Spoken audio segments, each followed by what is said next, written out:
And welcome back. This is your man Warrior for another in-depth character review, this time of Teebo. No, not the Broncos quarterback, but the Ewok tank on the light side. That's right. If you don't know what I'm talking about, Teebo was a football player for some time in the US. But anyway, that was a terrible analogy. We're going to go ahead and go through his basic abilities here in just a second. But Teebo has a base power of about 8,100. His speed's at 118, and his health is at 23,687. So again, not the tankiest tank, and he doesn't taunt, but he's definitely a good character. I'll tell you about all the reasons why you would use him. His overall Galaxy Star rating is at a 5, which is the highest it can go. So he is a very, very usable character. For the purpose of this video, he is 7-star. Level 80 and max gear 10 with 2 slots open for future expansion.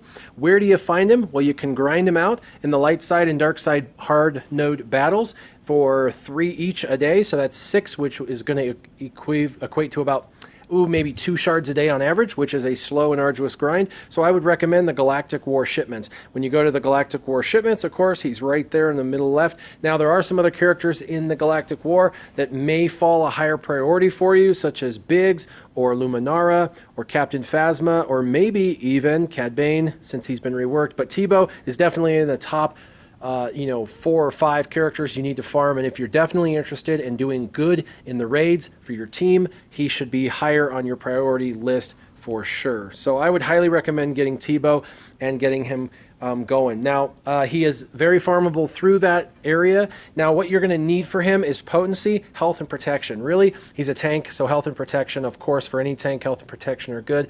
But if to get his turn meter reduction that he gives, you need to make sure you're getting his potency up there, okay?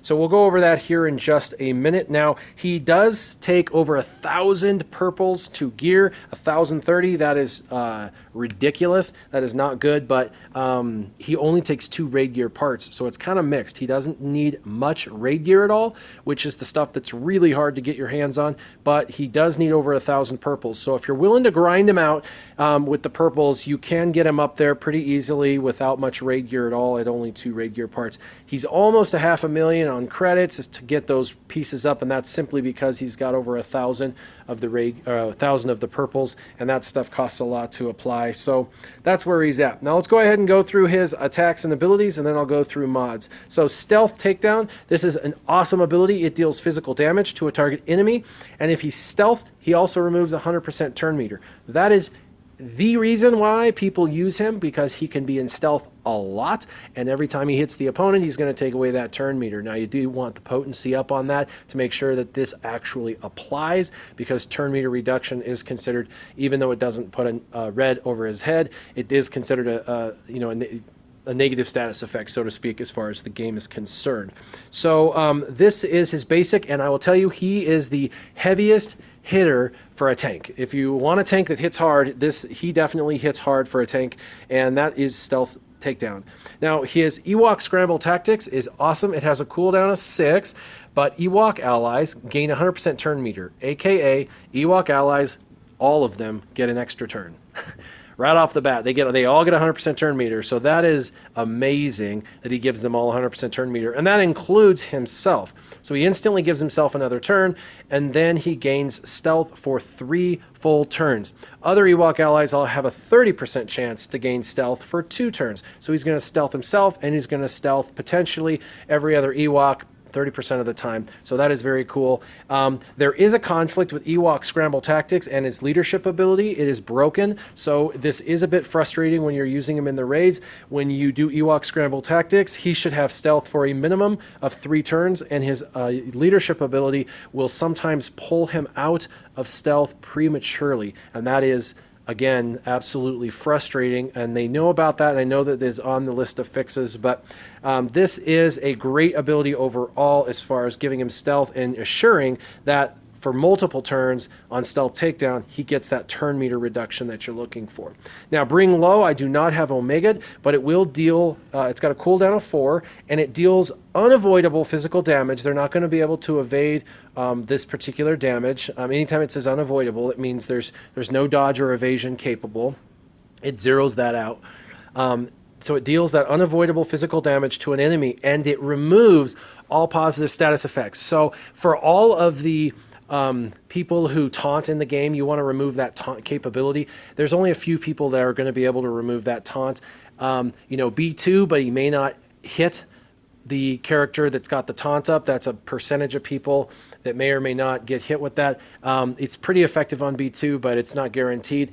Qui-Gon Jinn might evade or dodge. The people he's trying to hit might evade or dodge, and so you might not get with Qui-Gon Jinn's, although it's pretty effective as well. And so there's all these characters that can remove can remove these status effects, but his is guaranteed to remove those positive status effects, including the taunt. So this one is very effective. And again, if any effects are removed, it also removes up to 60% turn meter. So if they've got taunt up and you hit them, not only does it take the taunt away, but it removes their turn, essentially, because 60% turn meter reduction is a large chunk of turn meter. So this is very, very cool, and it's very usable as well. And after Bring Low, there is Guerrilla Warfare. Now, like I said, the leadership ability works fine, but it conflicts with his other ability called Ewok Scramble Tactics, which he's guaranteed stealth for 3 turns through this ability. Now, Guerrilla Warfare as leadership ability, it says allies, and that includes himself. And allies is anybody on the team, so it doesn't have to be an Ewok. They have a 55% chance to gain stealth for 1 turn at the beginning of their turns, and a 50% chance to gain 25% turn meter at the end of their turns. So this is a 2-part thing. At the beginning of their turn, they have a chance to gain stealth, and at the end of the turn, they have a chance to gain turn meter. It's basically 50% of the time they're going to get stealth, and 50% of the time they're going to get turn meter. So turn meter and stealth are both excellent, and it definitely makes a very difficult task of hitting characters when they're going in and out of stealth, because you start taking out Rey, then she goes into stealth. Now I got to go to another character and start focusing on another character. However, the Guerrilla Warfare sometimes will pull him out of stealth at the beginning of his turn, even when he's done his scramble tactics, which should give him a guarantee of 3 turns. So having him as a leader gives him that ability to go in and out, and that is excellent. It also gives everybody else the ability to go in and out. But I know a lot of people that actually do not use him as a leader, so his leadership ability doesn't apply, and then they use him strictly for his Ewok scramble tactics. That way they know that out of half of the time, for a fact, half of the time he's going to get that stealth and that turn meter reduction. And so you got to decide for yourself. I personally go ahead and keep him as a leader in the Rancor raids, and while he goes in and out, he is stealthed probably 50% of the time, and so I just go ahead and leave it that way. That way also my other characters are stealthing and potentially gaining turn meter, because the turn meter really does help, especially in the Rancor raid.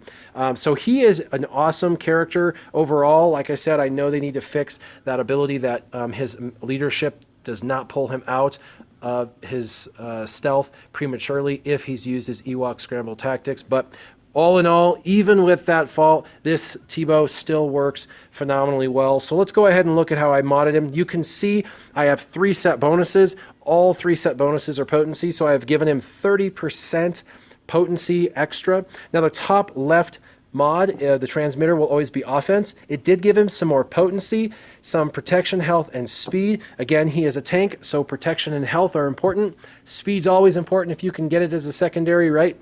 And potency, of course, we want him to be very potent with that turn meter reduction. On the middle left processor, it'll always be defense, and he got some more speed and some more health and protection. Not a whole lot on either of them for the secondary stats, but it is enough to add. All these stats will add up at the end. On the bottom left data bus, you could do health or protection. He is a tank, so I recommend protection, and it does give him some more potency and some more offense, so that is good as well. On the top right receiver, instead of speed, and you could do speed here, I recommend doing protection. Now you could also do accuracy, especially if you're going to use him in Galactic War as a leader to zip through the Galactic War and remove a bunch of turn meter. Accuracy is really going to guarantee he's hitting those characters that you might run into that are evading and dodging. But I went ahead because he's a tank and added protection. It did have a secondary of speed and some health and a little bit of offense, so that's pretty good. But I like the protection on him. It makes him last a little bit longer. And then the hollow array, I did critical damage. Now you can really do anything in here from health to protection, but I recommend, critical chance or critical damage. Well, he's not going to crit a ton, but when he does, I want it to be for a lot. So I went ahead and added the critical damage. The other reason is this had some more health and protection. So that is not a bad mod at all. And on the bottom right, of course, it's a potency mod with a potency primary. You can't get much better than that. It is only a 4 dot mod, so the potency is at 21% instead of 24%. But again, it adds some superficial secondary stats of health and protection and another 8 speed. So let's go ahead and see where he sits with the stats as I have him. Again, there are some better mods out there, but overall I was able to get his mods up. Just like any healer or tank, his strength is really, really high. His health and protection combined is almost 60,000. That's still lower than like my Barris Offie, who's a healer, but so he's a little low on the tank side of it, but he's definitely tanky with it, almost 60,000 health and protection. I got his speed up to 137 from the 118 that he started with, and that's still pretty slow, but again, in the Rancor raids with him given turn meter and things like that, you can definitely get him he definitely speeds things up. His critical damage is a little higher than normal because I did add that. And if you look at his potency, my recommendation is to get his potency north of 60. So if you can get his potency higher than 60, you're doing all right. Now you can see I added with mods alone 56% potency, and really he started out with only about 20% potency. That's not that good. 20% potency for someone who needs potency is pretty bad. So you're definitely going to have to mod him with some potency mod sets, things like that. Now he does have a very high health steal at 25%, which means 25% of all the damage he deals, he's going to gain back in life every single time, which is another reason why on critical damage I raised it up, because when he crits, he's going to do a lot more damage and he'll gain more life through his health steal. His physical damage, again, I told you he is the heaviest hitter in tanks. He absolutely has the highest physical damage. It has been raised in mods by a couple hundred, but even without mods, he's around 2,400. I know attackers that don't even have that high of a base physical damage stat. His physical critical chance is almost a third of the time, so that's pretty good, and he has okay armor penetration. Now his armor for a tank is okay. It's around 29% to start, which is okay. Most tanks, good ones especially, have an armor rate that are in the high 30s or low 40s to start, and then of course mods can take them up even higher. So the armor rates is okay for a tank, but good otherwise. And most people don't actually use him in the form of a tank. They use him as a specialist or a support character for sure. And then, of course, his resistance is about 20%. Not bad. So now that you know how he's modded and what his attacks and abilities do, let's go ahead and take him for a test drive. So I thought a great place to go would be the Cantina Battles. And why don't we just go to the end, and we'll just do the very last battle. And let's add a healer. Why not, right? So we have a healer in there, and let's go ahead and grab Teebo, put him in there. We'll add a real tank, Sunfac, so we have him in there. Let's go ahead and add a couple of attackers. Why don't we do Wedge and Biggs and Lando? We're going to have some fun.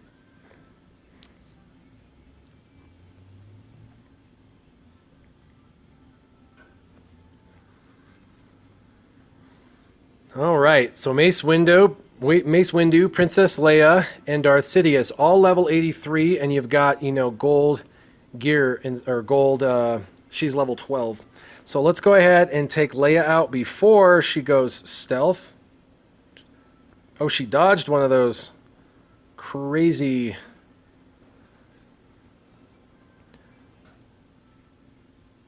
Go ahead and taunt. You see all these people going in and out of stealth on my side, obviously.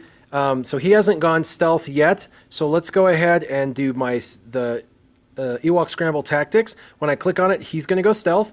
And he gets 100% turn meter, so now he gets to go again. So let's go ahead and target Mace, and watch, he's going to remove the turn meter.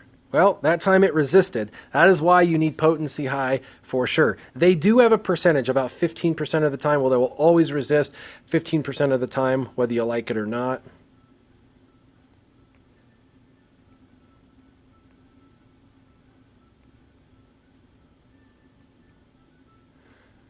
All right, round 2. Let's see how he fares in round 2.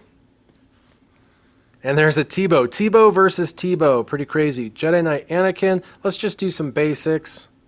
Now he's still stealth, so let's see if he removes the turn meter.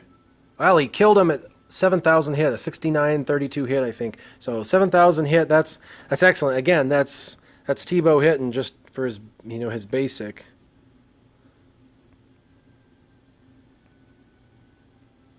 And look at my team. 5 out of 6 are stealth. That is because of the Teebo lead.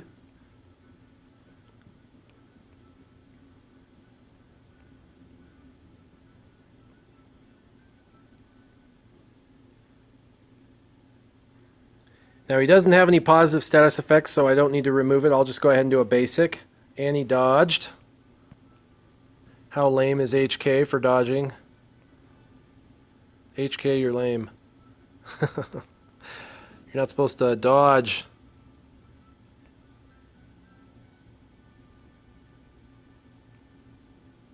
That removed all his turn meter that particular time.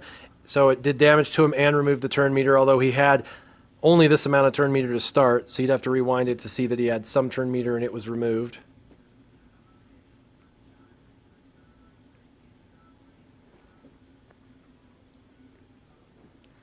And again, if I was doing a raid with the team, that would be kind of fun. We could go into the raid and I could show you Teebo. Although if you want to see him in a raid, I do have him in a raid video, and I have it in the past now, or in my previous video. So if you want to go check out all my previous videos, you will find some videos with featuring Teebo in the Rancor raid, so you can see kind of how to use Teebo in the Rancor. So he is crazily, he's just seems like he's always stealth now. Normally that doesn't happen. Normally he doesn't stay stealth for 5 turns in a row, but that's just the way it works. Let's go ahead and do Emperor Palpatine and see if he takes away his turn meter. He has about 40% turn meter right now. And he resisted, as always. Isn't that the way it works? When I try to showcase something in a video, it doesn't showcase very well, but if I'm showing it superficially in another video, it happens like all the time.